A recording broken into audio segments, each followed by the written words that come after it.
The US House of Representatives have approved a £21 billion aid package this weekend, including $7.3 billion in humanitarian help for Gaza. Let's talk to James Marlow, foreign and defence analyst with a focus on Middle Eastern matters. Good morning to you. Sandy, hello. Nice to be with you again. We've been poised, really, haven't we, watching what might be happening in Rafah. Do we think these renewed strikes are a sign of what's about to come next? Well, today is 198 days since Hamas and Palestinian Islamic Jihad and their supporters, and we know also some journalists and members, employees of the United Nations UNRWA organization that went into Israel, attacked. 1,200 people were killed through the most diabolical and horrendous circumstances of being set on fire and beheadings. This is not something that Israel has said. It's actually something that Hamas was saying. They never denied it. And it was something that they actually live streamed. And it seems a long, long time ago because it really is more than 6 months. And it's something that the Israelis at the time believed that this could go on for perhaps a year, maybe even longer.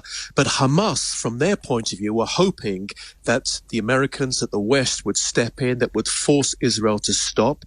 And also images of civilians would also put the pressure on the West to put onto Israel to stop this war. But Israel was determined because it just said that it could no longer live alongside of Hamas and Islamic Jihad, who were threatening to do it again and again. And that's where we're at this situation 6 months later.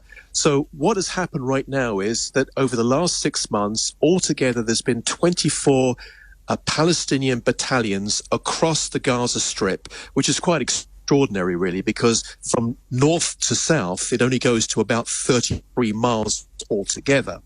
Now, Israel says that around 19 of those battalions, remember that the battalion consists of between 1,000 to 2,000 operatives, Palestinian operatives.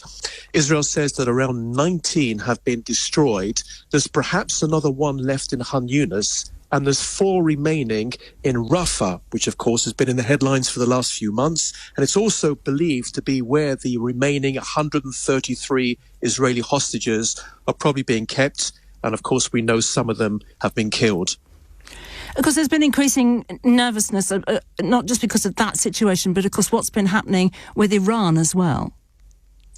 Yeah, not just Iran, but also a short time ago, sirens were sounded again in the north of Israel as Hezbollah rocket fires continues, and they send rockets, they send drones and missiles into southern Israel. This, of course, is coming from, into northern Israel, and this is coming from southern Lebanon. These are daily attacks, sometimes 5 or 6 times a day, and there is one common denominator, as you correctly say. The Houthis, Hezbollah, Palestinian Islamic Jihad, Hamas, and other groups are all financed, trained, and they get their weaponry from Iran. Now, Israeli media today is reporting that the satellite images appear to show precise damage to Iranian air defenses in the strike that occurred last Friday morning. If you remember, I'm sure we do, of course, we woke up to an Iranian Air Force base near Isfahan, which is about 350 kilometers south of Tehran, being attacked close to 5 a.m. Israeli time, which would be 3 a.m. in Britain. And that base had actually dispatched many drones that hit Israel just a week beforehand. Now, the base is located 1,500 kilometers from Israel's border.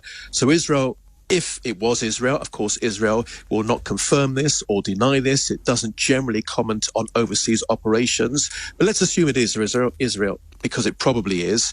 It flew over Jordan, possibly Syria, certainly Iraq, and then managed to hit those bases, which was well inside of Iranian territory, which is quite extraordinary. And it's obviously got the Iranians thinking about how defensive and how they have to bolster up their ability to stop a further attack from Israel, because, of course, Iran continues to declare the destruction of Israel. It's very concerning, isn't it? James Marlow, thank you very much indeed. Foreign and defence analyst with a focus there on the Middle East, updating us on the situation. This is LBC.